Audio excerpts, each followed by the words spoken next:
Le mardi 7 janvier 2025, Jean-Marie Le Pen est décédé à l'âge de 96 ans.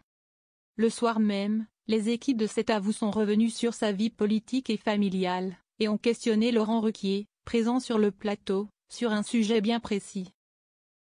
En effet, il y a plusieurs années, l'animateur avait dévoilé à la télévision la une de Charlie Hebdo qui comparait la candidature de Marine Le Pen à des excréments.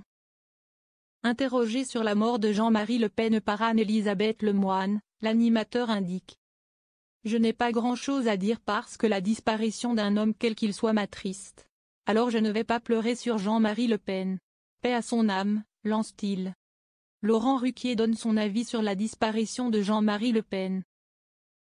Pour Laurent Ruquier, il est fondamental de devoir respecter la personne qui disparaît. On ne peut pas dire qu'il nous a embêtés ces dernières années.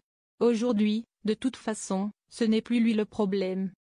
Et hélas, sa fille, il faut quand même le rappeler, il y a une filiation, malgré le changement de nom, FN en RN. Note de la rédaction, il y a des histoires, des origines, moi je ne les oublie pas, lance-t-il.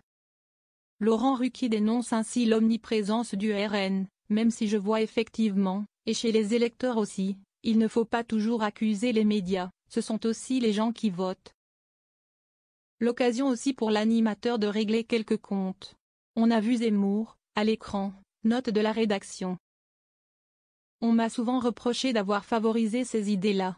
Et souvent, j'ai répondu à ça en disant: Vous savez, en 2002, déjà, Jean-Marie Le Pen était au deuxième tour, vous ne pouvez pas accuser Éric Zemmour ni les médias. Ce sont les Français qui l'ont mis au deuxième tour. L'animateur règle ses comptes. Ainsi, Laurent Ruquier a préféré mettre les choses au point. L'animateur recevait dans son émission On n'est pas couché de nombreuses personnalités politiques qui étaient interrogées par Éric Zemmour, Éric Nolot, ou encore Aymeric Caron et Léa Salamé.